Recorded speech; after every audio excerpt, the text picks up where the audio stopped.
On the plains of Hungary, 3 years before Vienna would stand against the world's most powerful army, a kingdom fell in a single afternoon. It was 1526, the Battle of Mohacs. Beneath the heavy summer sky, the proud kingdom of Hungary met the might of the Ottoman Empire. It was supposed to be a crusade of faith, knights in shining armor, banners painted with saints, a young king convinced that God was on his side. But faith alone cannot stop gunpowder, nor can courage outlast an empire. When the smoke cleared, the Hungarian army was gone. The king, Louis II, barely 20 years old, drowned in a flooded river as he fled the battlefield. His crown was found days later floating in the mud. That moment tore open the gates of Central Europe. Hungary ceased to exist as a kingdom, and a door to the heart of Europe swung open. Through it marched the greatest empire the world had ever seen.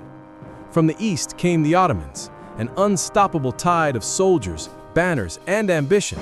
At their head rode Suleiman the Magnificent, already a legend, already a conqueror. He had taken Belgrade. He had broken the Knights of Rhodes. His empire stretched from the deserts of Arabia to the green hills of the Balkans. And now, his eyes turned west, toward a single city that symbolized Europe itself. Vienna. A crossroads of empires, faiths, and futures.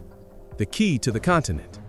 If Vienna fell, the way to Germany, France, even Rome itself might stand open. Suleiman believed destiny was calling, and destiny in his world always obeyed. In Istanbul, the forges roared, cannons were cast, horses shod, provisions packed into endless trains of wagons. It was not an army, it was a moving civilization. 60,000 janissaries, the Sultan's elite infantry, drilled from childhood to fight and die without hesitation. 50,000 cavalry, the Sepai, armored horsemen whose charge could break kingdoms. Behind them marched engineers, smiths, cooks, and servants. Even the Sultan's gardeners followed, because wherever the Ottomans went, they carried their world with them. But the land itself resisted.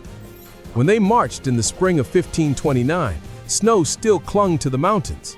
The rains came early. Roads dissolved into rivers of mud. Wagons sank. Oxen drowned. Cannons, great bronze beasts weighing tons, were swallowed by the earth. Even nature seemed to whisper a warning. Turn back. But Suleiman did not turn back. For every cannon lost, he forged ahead. For every man who died in the muck, 10 more stepped forward. Through Bulgaria, into Hungary, the Ottoman tide advanced again, a shadow moving across the land. Villages emptied before them. Smoke rose from farmhouses, some abandoned, others burned. No one dared resist. In the west, panic. The Habsburgs, rulers of Austria, Spain, and half the known world, saw the storm gathering. But Emperor Charles V was far away ruling from Spain. His brother Ferdinand was left in Vienna, the last wall between the empire and oblivion. Letters flew across Europe sealed in wax and fear. Some begged for soldiers, others for gold. Most simply begged for prayers. In every church, bells rang for repentance. Nobles whispered of the end of days. Merchants packed their goods and fled west. The streets of Vienna filled with refugees and rumor. For the first time in centuries, it seemed possible that Christendom itself might fall. Even today, historians wonder what might have happened if Vienna had fallen. Would Europe as we know it even exist? Would the Renaissance, the Reformation, the Enlightenment, all that followed have ever been born? Because in 1529, the future of the Western world hung on a single city's walls, and the tide was coming for them. By the time the first Ottoman scouts reached the Danube, the defenders of Vienna knew that the war to decide Europe's fate had begun. As the Ottoman tide rolled westward, word of their coming reached Vienna like thunder carried on the wind. Scouts returned with stories of villages burned to ash, bridges torn down, and roads choked with refugees. Every tale grew darker, every rumor closer. The people of Vienna knew that the storm was no longer a distant threat. It was on their doorstep. The city prepared to fight for its life. Walls were strengthened, gates reinforced with iron, and moats cleared of debris. Old ramparts, once ornamental reminders of wars long past, were torn open and rebuilt with dirt and stone. Every bell tower became a lookout, every cellar a storehouse. Inside the city, fear and faith wrestled for space in every heart. Some prayed, others fled, but most stayed because there was nowhere left to run. At the heart of the defense stood Count Niklas von Salm, a man nearing 70, his face scarred by decades of battle. He was old, but his resolve was iron.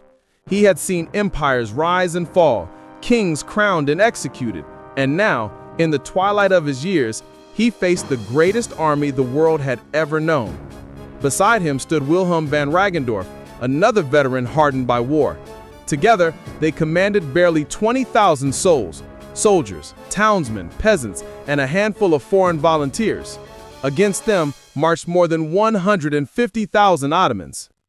Vienna's fortifications were ancient, built for a time before cannons ruled the battlefield, so the people reshaped their own city into a living fortress.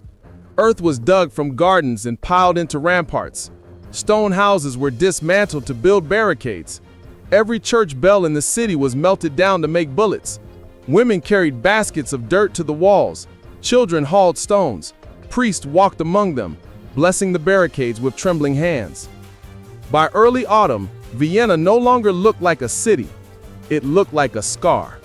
But within that scar beat the strongest heart in Europe. Food was rationed. Wells were cleaned and guarded. Every tower had its watchman, every gate its guard. At night, the citizens slept in armor, ready to wake at the sound of drums or cannon. They knew that once the siege began, no help could reach them. The nearest relief army was weeks away in Germany, and Ottoman cavalry already scouted the countryside. Beyond the walls, the horizon glowed red where villages still burned. Refugees poured in, farmers, monks, entire families carrying what little they owned. When the last of them stumbled through the gates, the doors of Vienna closed with a sound that echoed like the tolling of a funeral bell. From that moment on, Vienna stood alone. Autumn came cold and gray. The air smelled of rain and smoke. On the morning of September 27th, the hills to the south began to move. Lines of cavalry crested the ridges, their armor gleaming like scales beneath the dim light. Behind them came the endless columns of infantry, oxen dragging siege guns that sunk deep into the wet soil. At the center of this moving sea rose the golden pavilion of Suleiman the Magnificent, a city of silk and gold planted in the valley below Vienna's walls. From the battlements, the defenders could see everything, the camps spreading outward, the banners of the crescent rising like a forest, the sound of thousands of hammers building siege works that would soon be aimed at them. It was both beautiful and terrifying, a vision of empire arrayed against faith. Count von Salm stood atop the ramparts, cloak snapping in the wind. His men watched him, waiting for orders. He said only one thing: "Let them come. This city is not made of stone. It is made of men." When the first Ottoman cannon fired, the world seemed to split open.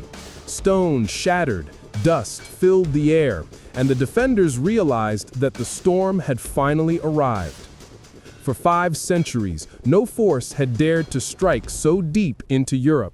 Now the fate of Christendom hung on these walls, on these men, on this moment. It is easy, centuries later, to see Vienna's defense as inevitable, a heroic victory written into history. But for those who stood there, surrounded by fire and thunder, there was nothing inevitable about it. Each man and woman knew that this might be the end. Every prayer whispered in the dark was not for glory, but for survival. Outside the walls, the Ottoman cannons roared again. Inside, the city held its breath. The siege of Vienna had begun. For 17 days, the earth itself trembled.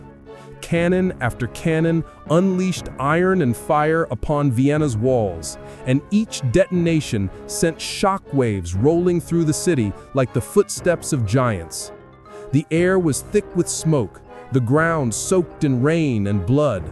The defenders learned to live with the rhythm of destruction. Every sunrise marked by another barrage, every sunset by the grim work of rebuilding what had been torn down. Yet the walls did not fall. Each night, under the cover of darkness, men and women crept from the ruins to fill the breaches with earth and timber. They worked in silence, hands blistered and faces streaked with soot. When dawn came, the walls still stood, battered but unbroken. The city refused to die. Outside the walls, the Ottoman camp was a world unto itself, an ocean of tents, horses, and banners. From afar, it shimmered like a mirage. Suleiman's army stretched for miles, its order as precise as a clockwork machine. Engineers dug trenches toward the city, miners tunneled beneath the ramparts, and the sappers, masters of subterranean warfare, filled the earth with powder and fuse. Their goal was simple: to bring Vienna down from below. The defenders knew it too. They could hear it, deep in the night, faint tapping beneath the ground, like the sound of death itself burrowing closer. In response, they dug their own countermines, crawling through narrow, airless tunnels by candlelight. When opposing miners met underground, there were no swords or muskets, but daggers, picks, and the desperate struggle for breath.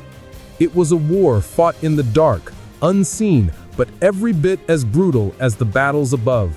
On October 6th, the first mine exploded. A deafening roar split the air as an entire bastion lifted into the sky. Stones, timbers, and bodies rained down upon the city. For a moment, it seemed the wall had finally yielded. Ottoman infantry surged forward, storming the breach with shouts that echoed like thunder. But from the smoke, the defenders emerged, pikes lowered, muskets blazing. Farmers, merchants, and soldiers stood shoulder to shoulder, turning the rubble itself into a weapon. The fight raged for hours until the attackers withdrew, leaving the ground littered with their dead. That was the pattern of the siege. Every day, new assaults. Every night, new defenses. And through it all, rain poured down, turning the fields into rivers of mud. Disease spread through the Ottoman camp. Dysentery, fever, hunger. Horses died by the hundreds. The grand army that had marched like an unstoppable force was now bogged down, struggling against nature as much as the defenders. Inside the city, the situation was no better.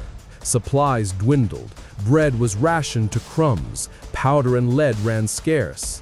Every able-bodied man was needed on the walls, and even the wounded refused to rest. Priests moved among the soldiers, hearing confessions by the light of torches, their hands trembling as the ground shook beneath them. Faith became the only weapon left when strength failed. And yet, in the darkest moments, something extraordinary happened. Vienna did not collapse under fear, it was united by it. The nobleman fought beside the butcher, the blacksmith beside the priest. All divisions of class, wealth, and birth vanished under the shadow of annihilation. In the furnace of war, the city became something greater than itself, a symbol. From the Ottoman trenches, Vienna was no longer just a city. It was defiance incarnate. Reports from deserters told of growing unrest in Suleiman's camp. The rains had ruined the gunpowder. The tunnels collapsed faster than they could be rebuilt. The Sultan's advisors warned that winter was coming, and with it, starvation. Yet still, Suleiman pressed on.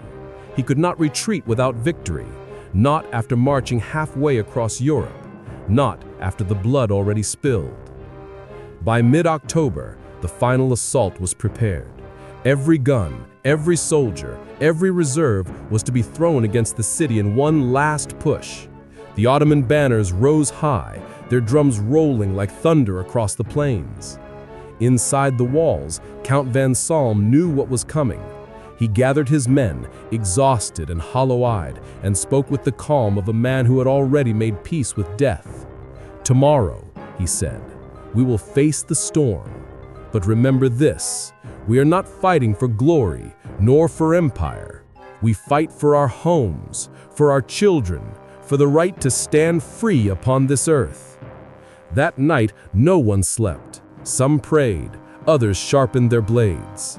The bells of St. Stephen's Cathedral rang through the rain, echoing into the dark beyond the walls. At dawn, the horizon moved again. The Ottoman horde advanced. Tens of thousands surged toward the breaches, banners snapping in the wind, the roar of their voices shaking the sky. And from the heart of Vienna, the defenders answered, not with fear, but with fire. October 14th, 1529. The day dawned beneath the sky the color of ash. The rain had stopped, but the earth still smoked from 100 cannon blasts. Across the plains, the Ottoman camp stirred like a waking beast. Drums thundered, horns blared, and tens of thousands of soldiers formed into ranks so vast that they seemed to stretch to the horizon. From the ramparts, Vienna watched. The defenders were silent, not from courage, but from exhaustion. Their faces were gray with soot, their hands raw from days of ceaseless battle. Many could barely stand, but still they gripped their weapons. Still they refused to yield, because beyond those walls lay nothing but ruin. If Vienna fell, there would be no Europe left to save it. Then, with a roar like thunder, the Ottomans charged. The ground shook as wave after wave surged forward. Muskets cracked, cannons thundered, smoke billowed. The first ranks were torn apart by gunfire, but more came behind them, relentless, countless. The defenders fired until their barrels glowed red, then fought hand to hand when the walls were breached. Swords clashed, pikes splintered, men fell screaming into the mud. The air was so thick with smoke and dust, the day turned to night. One bastion after another buckled under the assault. The Ottomans fought with fury born of frustration, driving deep into the breaches, planting their banners atop the shattered walls. For a moment, it seemed the city was lost. But then the counterattack came. Led by Count von Salm himself, armored, bloodied, his white beard streaked with grime, the defenders surged forward in a final act of defiance. They fought like men who had nothing left to lose. The old count, struck in the leg by shrapnel, refused to leave the line. He shouted to his soldiers, voice hoarse but unbroken, "Drive them back! This is our wall, our land!" The rally was enough. The defenders threw themselves at the invaders, hurling stones, boiling pitch, anything they could grasp. Every citizen became a soldier, every street a battlefield. Outside the walls, the Ottoman lines faltered. The rain returned, turning trenches into swamps. Powder grew damp, cannons misfired. The once perfect discipline of the empire's army began to fray. Thousands lay dead before the walls, and still Vienna held.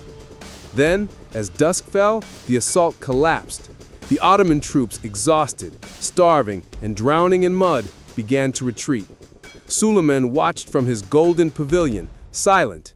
His empire had marched to the gates of Europe, only to be stopped by a handful of defenders in a ruined city. It was not just a military failure, it was a wound to imperial pride. For the first time in his reign, the Sultan turned back. On October 15th, the cannons fell silent. By nightfall, the vast Ottoman camp began to move. Fires were doused, banners lowered. The retreat had begun. Behind them, they left mountains of debris, dead horses, broken wagons, and a landscape scarred by war. Vienna did not pursue. The defenders were too weak, too bloodied. They simply watched as the greatest army on earth vanished into the gray rain. When the gates finally opened, the world saw what Vienna had become. Half the city lay in ruins. The walls were pockmarked and crumbling. The air stank of gunpowder and rot. But amidst the wreckage, church bells began to ring, not for mourning, but for victory. Europe had been saved by a miracle. The cost was immense. Count von Salm, the hero of Vienna, would die weeks later from his wounds. He never lived to see how his defense became legend, how, in the centuries that followed, the siege would be remembered as the moment when Europe stood on the edge of extinction and refused to fall.